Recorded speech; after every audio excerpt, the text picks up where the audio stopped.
I had been doing construction work for more than over a decade of my life. Everything had not always gone smooth for me, but it had gone well enough that when I got into a major mishap at work, I was stumped. I fell off a roof while on the clock and broke my arm. Everyone told me it was a long time coming for me, as my job did bring on the dangers of accidents, and I hadn't encountered any serious ones yet in all my time. "You're lucky you haven't broken any other major bones for as long as you've been doing construction jobs," said Todd, a friend of mine, when told about my predicament.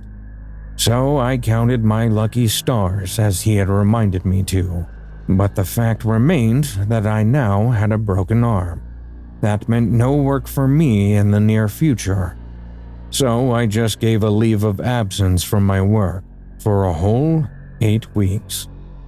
I had good standing with my boss, and he offered to give me another additional 2 weeks off to fully recuperate before getting back to work. And I, being a good worker, could not just refuse my boss, so I took him up on his offer. That left me 10 weeks off from work, but I did not miss to collect on temporary disability. So it was almost like a paid vacation for me, except there wasn't much vacationing, but a lot, and I mean a lot, of rest. Now, I enjoy some leisure time as much as anyone next door, but soon I had come to a realization that I hadn't had that much leisure time since I started my job. In fact, I couldn't even recall the last time I had taken more than a weekend off from work. And even if I had taken more than a weekend off, I was absolutely sure it was, on a far-off chance, merely for a week or just half, never more than that. Which made sense considering I had never been big on vacations or long trips or whatnot. All my family and friends that I could have wanted to visit lived close enough that I could make a round trip in just a day. And I would have never even focused on that if I did not have to face another predicament in my long healing journey. I had nothing to do. I hadn't even invested any time in cultivating any long-term hobbies or something. I had no vast book collection to go through, no bucket list places to visit, and not even pets to feed or plants to water. So, all in all, my off days had gone rather blandly. By the end of the 7th week, I was almost fully healed, as good as new, in my humble opinion. But I still had 3 weeks to myself and still nothing to do, except more sleeping and eating and wasting away in front of the TV, until my brother Mike gave me this little tidbit of information. I woke up in the morning and, for some strange reason, I was already feeling really uneasy for the day ahead. And soon enough, I got to know the reason for my unexplained relentlessness. I got to hear the reason, in fact, very clearly and very enthusiastically. "Hey, big bro, I just heard from Pops that you're off work for the next few days.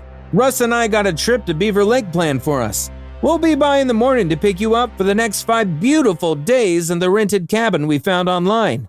Be ready, big bro. See you in the morning." After hearing the voicemail on my phone that morning, I felt a headache coming in lieu of the mounting dread I was suddenly feeling, thinking about the next 5 days. Suddenly, my rather stagnant and boring weeks off didn't seem so bad at all. That just might be the introvert in me talking, but strangely, I was quite stumped by the new prospect. I was just about ready to go hide out.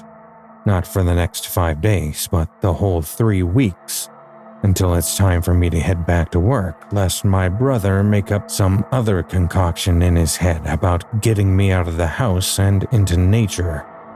Don't get me wrong, I love my little brother and I can even tolerate him most of the time, but he definitely has some screws loose in his head. here and there, especially where caution and safety is concerned.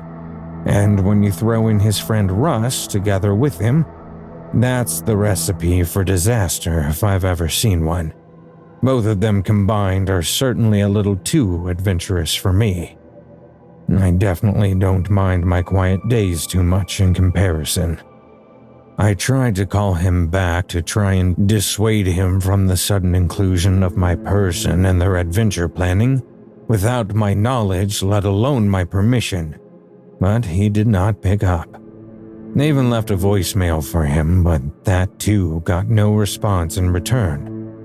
I doubted if he had even listened to it, the busy bee that he was. And even if he did, I knew there would be no use. Once his mind was set on something, there really was no going back. He would not budge unless or until an actual serious fight broke out between us, and I was not very inclined to fight a spell just yet, especially in my condition. So I let out a sigh, resigning myself to my fate, and 5 long days of being stranded in the wilderness somewhere, and I got up to get my stuff ready for the trip. The very next day at 4:15 bloody a.m., I was unceremoniously woken up by really loud banging on my bedroom window. It was my brother Mike, and he was there to take me with him. He looked far too awake and chipper for the time. It wasn't even dawn yet, for heaven's sake. Ted, get that butt up! Rise and shine, sleepyhead. It's time to explore nature, buddy. He shouted at me, saying that I was coming to the land of living once again. At this point, I just wanted to close my blinds and head back to sleep. The last time we went out together was for a few beers at the new restaurant that opened in town. Even then, the whole time, I found myself trying to fight with my brother over heavy drinking and trying to dance with everyone at the bar. It was a hectic evening. I groaned and put a pillow over my head, willing my brother to go away and willing myself to go back to sleep. But alas, it was not meant to be. No matter how hard I tried to tune my brother out, he was one insistent pest. He kept screaming and banging, and I knew he would not let me have a moment's peace until I actually got up and answered him. So I had to get up and get out of bed, eventually. And if I groaned and walked all sluggish in doing so, no one has to know. Once I opened the door, Mike came inside like a storm, a blizzard, high in spirit and overflowing with energy, while on the other hand, just looking at all the enthusiasm gave me a headache. I decided ignoring him was the best policy in the situation, so I just let him be and got ready for the trip. Mike carried my bags out to the truck as I tried to call my friends, letting them know that I won't be available for the next 5 days. That instead of staying at home and resting up some more, I would be with my half of a brain cell brother and his die-hard and quick-to-jump-off-a-bridge friend, Russ. I was already dreading the next days with those hotheads.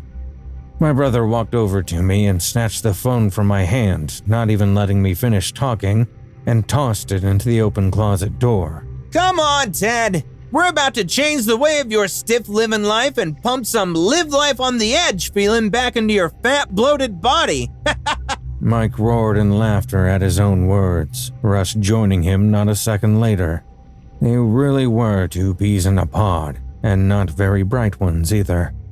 I was already getting pissed, knowing that I had now gotten myself into spending my peaceful 5 days with a couple of over-the-top lunatics.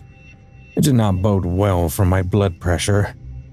I walked over to the back of the truck to pitch my bag in and saw 2 AR-15s and a shotgun, proudly out in the open of the truck already. This is going to be wild, isn't it? I asked myself, letting out a resigned sigh. Soon, we were all in the truck, along with our luggage, and on our merry way. After the first 20 minutes of sitting in traffic on the freeway, I started to feel really sleepy. I wanted to give in and go back to the dreamland I was so rudely snatched from far earlier than I would have liked to. But something told me to stay up and not leave these two rockheads to their own devices, knowing where we were heading. And that something might just be my past experience with them talking. So I had to will the sleep away in favor of keeping a close eye on the dunderheads. Heaven knows someone has to be sensible here. We must already be close to the cabin, I thought, doing some quick calculations about time and distance in my head, and looked over my brother's shoulder to see the map he was making us follow. I got a strong urge to facepalm myself, or rather my brother, when I noticed that he was holding the map upside down. Instead of being a smartass, I just asked him how far we were from our destination, knowing that we had been driving in the wrong direction for over 2 hours. I think we're almost there. Just another 30 minutes or so on this road before we should come to a grass patch on this side of the road, he obliviously replied, still not focusing and looking at the readings on the map correctly. This time I could not hold myself back and ended up smacking him across the head. Ignoring his indignant shouts at the sudden show of violence, according to him, I asked Russ to pull over and get out of the truck.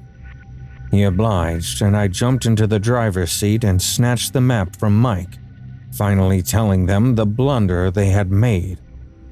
I carefully checked the map and realized that, thankfully, we were just about 45 minutes away from the main road. Another hour of driving later, in the right direction this time, we were already pulling up to the cabin Mike had rented for our stay. It was a homey little thing that sat on the top of the hill and faced the lake. Well, they have at least managed to do one thing right, I thought as I gave a once-over to the area. The cabin really presented a pretty sight to see. I, however, was beyond tired and in no mood to appreciate the surrounding scenery. I rounded the truck and went straight inside the cabin, yelling at the boys after me. "You two, bring the bags inside and leave the guns in the truck. And I mean, leave them." Mike did not let me get much of a head start and followed me right behind and into the cabin, yelling at me in anger. "Who the hell do you think you are right now? And don't you forget who brought your butt out of that small house to nature." I knew any more squabbling would end up in more fighting between us.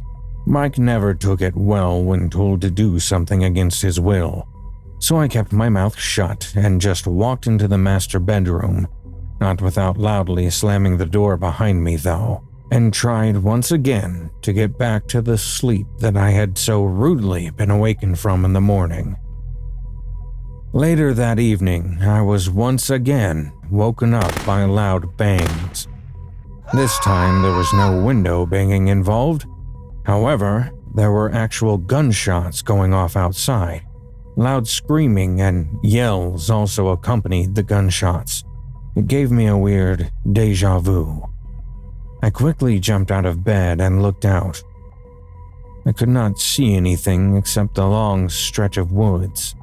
But the shouts coming from the distance told me that Mike and Russ were definitely lost in the forest. Maybe they went out to hunt or something, I reasoned with myself, trying not to think of any other thoughts that threatened to jump in. I still was not willing to go out, not without knowing exactly the whole commotion was about.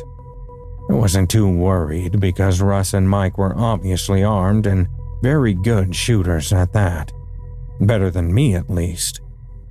I inched closer to the window, hoping to catch a glimpse of the goings-on in the woods, only to see Mike running back towards the cabin, looking very scared. I rushed to open the door for him, asking him what the hell was going on. "The strange man in the woods came up from the bottom of the hill, as if he came up from the ground. He came out of nowhere," he rushed to let out, words stumbling over each other in his hurry. He was not making any sense, but I could see the pale look on his face as if he had just witnessed a ghost. I could tell that he was actually panicking and not just being difficult on purpose. I knew I had to get out and see what the hell was going on out there, especially considering that Russ was still nowhere to be seen. He was probably still in the woods. I walked over to the closet and put on my jacket. Just before I was about to walk out of the room, Mike practically jumped in front of me. Don't do it, Ted. I'm not about to let you set foot out there with that monster out on the loose, hiding and waiting for his next victim. Just stay here. He went off, grabbing my arm in the process. I was about to answer him when we both heard another gunfire outside, deep in the woods. We could also distinctly hear running and some distant yelling. The yelling seemed to belong to our third companion, Russ. Mike and I looked at each other in fear at that. Mike opened the door and went to step out once again. You just said there's a monster outside. Where do you think you're going? I asked, baffled at the words and events alike. I gotta get Russ. He's still out there, he replied, removing my grasp from his arm while firmly telling me to stay inside. He ran out with his gun in his hand. I could see the thick fog that had previously started to slowly come up over the hill and already spread out over the area. And right in front of my eyes, Mike completely disappeared into it. I ran outside yelling for Mike, but the woods were completely silent. I knew I could not follow them into the forest unaware, as that would practically be suicide. So I walked over to the truck and found one of Ross's shotguns was left behind. I thanked my luck and picked it up. I went over to sit on the porch of the cabin with my shotgun in my hands and waited for the both of them to return. Hopefully safe, sound, and in one piece. Hours went by and still there were no signs of either Russ or Mike, and the forest had become completely foggy. Just as I was debating whether I should go into the forest after them or wait some more, an old man came walking out of the thick fog. He walked over towards me and stopped right in front of the cabin. For some odd reason, I hadn't even heard his footsteps come out of the woods. I only noticed him once he stepped out from the fog. Even then, it was as if he wasn't actually walking, but floating. I shook my head to remove the thought. I was still staring at him, wondering where he had come from when he asked me if he could come to the porch. I blinked back my surprise and invited him up, asking him if he had seen two young men out there in the woods. Instead of answering my question and telling me about my brother and his friend, the old man started telling me a story of his own. I have been watching over this part of the woods for many years now, he started. I've been living here since 1962, and I never had any problems here until I came across a passing hunter some time ago. I looked him in the face just before he took off his cowboy hat, revealing a bullet hole on the side of his head. The man stood, showing me the other side of his face that had been blown off, pointing at me and shaking. Your friends are with him now, and I must say, be careful of who you invite on your property. I turned around and saw a tall man with a hood on, dressed in all black, trying to grab me. I let off 2 shots into him, but the bullets did not have any effect on him. The tall figure punched his hand right into my chest, just before I got the chance to reload the gun. The figure picked me up from the porch and pulled back his hood, showing me his burning orange eyes. I could hear my brother's distant voice yelling, Don't look into his eyes, Ted! I looked over to see my brother and Russ standing there, looking soulless and disfigured, with their clothes ripped open. I'm sorry for all this, big brother! I didn't know! He continued yelling. What have you done, Mike? No! The hooded figure pulled up his short as their spirits were sucked into his body.